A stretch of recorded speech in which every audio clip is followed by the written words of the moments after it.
Eu sou humano e, portanto, nada do que é humano me é estranho.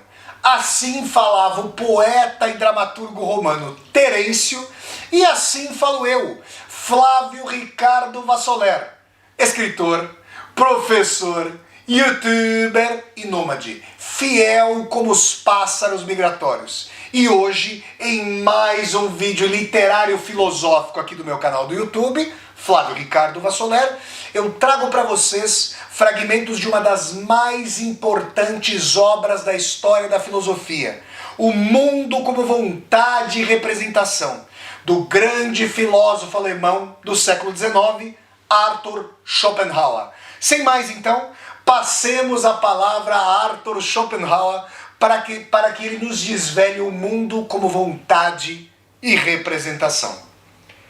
O mundo é a minha representação. Esta proposição é uma verdade para todo ser vivo e pensante. Embora só no homem e na mulher ela chegue a transformar-se em conhecimento abstrato e refletido. A partir do momento em que são capazes de levá-lo a esse estado, pode-se dizer que nasceu no homem e na mulher o espírito filosófico. Possuem, então, a inteira certeza de não conhecerem nenhum sol, nem uma terra, mas apenas olhos que veem este sol, mãos que tocam essa terra. Em uma palavra, eles sabem que o mundo que os cerca existe apenas como representação, na sua relação com um ser que percebe, que é o próprio homem, que é a própria mulher. Se existe uma verdade que se possa afirmar a priori, é esta, pois ela exprime o modo de toda a experiência possível e imaginável, conceito muito mais geral que os de tempo, espaço e causalidade que o implicam. Com efeito, cada um desses conceitos, nos quais reconhecemos formas diversas do princípio da razão, apenas é aplicável a uma ordem determinada de representações. A distinção entre sujeito e objeto é, pelo contrário, o modo comum a todas, o único sob o qual se pode conceber uma representação qualquer abstrata ou intuitiva, racional ou empírica. Nenhuma verdade é, portanto, mais certa, mais absoluta, mais evidente do que esta.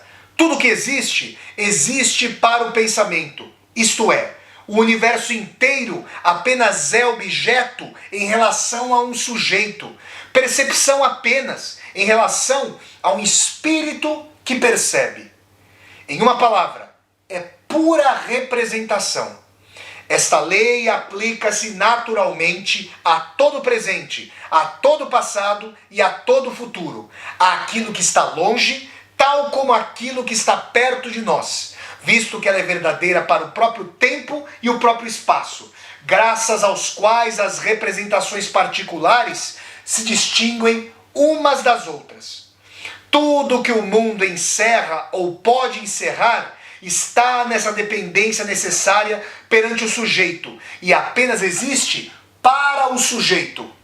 O mundo é, portanto, representação. Aqui Schopenhauer cita o filósofo e psicólogo William Jones. O dogma essencial da escola Vedanta dos sábios da Índia consistia não em negar a existência da matéria, isto é, da solidez, da impenetrabilidade, da extensão. Negação que, com efeito, seria absurda, mas apenas corrigir a opinião comum sobre esse ponto e sustentar que esta matéria não tem uma realidade independente da percepção do espírito, sendo existência e perceptibilidade dois termos equivalentes.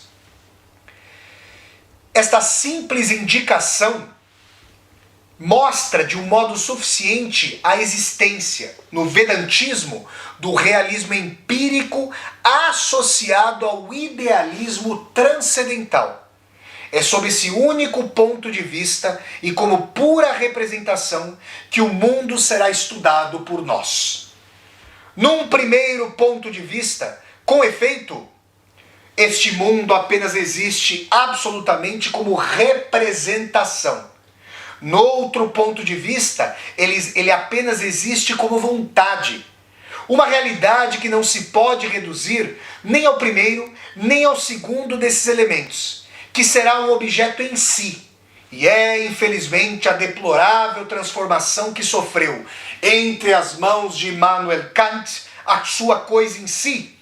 Esta pretensa realidade, dizia eu, é uma pura quimera, um fogo fato que serve apenas para desviar a filosofia que lhe dá acolhimento. Aquele que conhece todo o resto, sem ser ele mesmo conhecido, é o sujeito. Por conseguinte, o sujeito é o substratum do mundo, a condição invariável, sempre subentendida de todo fenômeno, de todo objeto, visto que tudo o que existe, existe apenas para o sujeito. Este sujeito, cada um o encontra em si, pelo menos enquanto conhece, não enquanto é objeto de conhecimento. O nosso próprio corpo é já ele próprio um objeto e, por conseguinte, merece o nome de representação. Com efeito, ele é apenas um objeto entre outros objetos, submetido às mesmas leis que esses últimos. É apenas um objeto imediato. Como qualquer objeto da intuição, está submetido às condições formais do pensamento, o tempo e o espaço, de que nasce a pluralidade. Mas o próprio sujeito, o princípio que conhece sem ser conhecido, não cai sob essas condições, visto que é sempre pressuposto por elas implicitamente. Não se lhe pode aplicar nem a pluralidade, nem a categoria oposta, a unidade. Portanto, nós não conhecemos nunca o sujeito. É ele que conhece em toda parte em que há conhecimento. O mundo considerado como representação, o único ponto de vista que aqui nos ocupa, compreende duas metades essenciais, necessárias e inseparáveis. A primeira é o objeto que tem por forma o espaço e o tempo e, por conseguinte, a pluralidade. A segunda é o sujeito que escapa à dupla lei do tempo e do espaço, sendo sempre uno e indivisível em cada ser que percebe. Segue-se que um único sujeito mais o objeto chegariam para constituir o mundo considerado como representação, tão completamente como os milhões de sujeitos que existem. Mas, se esse único sujeito que percebe desaparecer, ao mesmo tempo, o mundo concebido como representação desaparecerá também. Essas duas metades são, portanto, inseparáveis, mesmo em pensamento. Cada uma delas apenas é real e inteligível pela outra e para a outra. Elas existem e deixam de existir em conjunto. Elas limitam-se reciprocamente. O sujeito acaba onde começa o objeto. Essa limitação mútua aparece no fato de que todas as formas gerais essenciais a qualquer objeto, tempo, espaço e causalidade, podem tirar-se e deduzir-se inteiramente do próprio sujeito, abstração feita do objeto, o que se pode traduzir na linguagem de Kant, dizendo que se encontram a priori na nossa consciência. De todos os serviços prestados por Immanuel Kant à filosofia, o maior reside talvez nesta descoberta.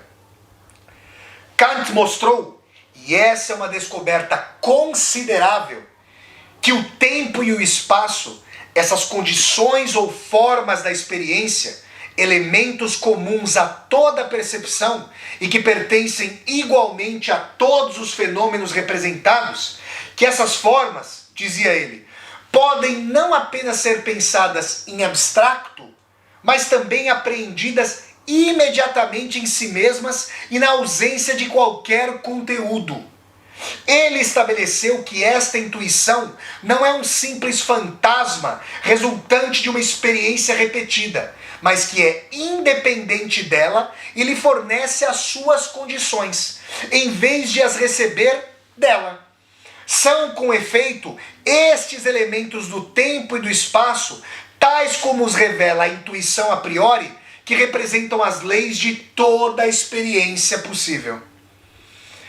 Cada instante da duração só existe com a condição de destruir o precedente que o engendrou, para ser também, em breve, por sua vez anulado.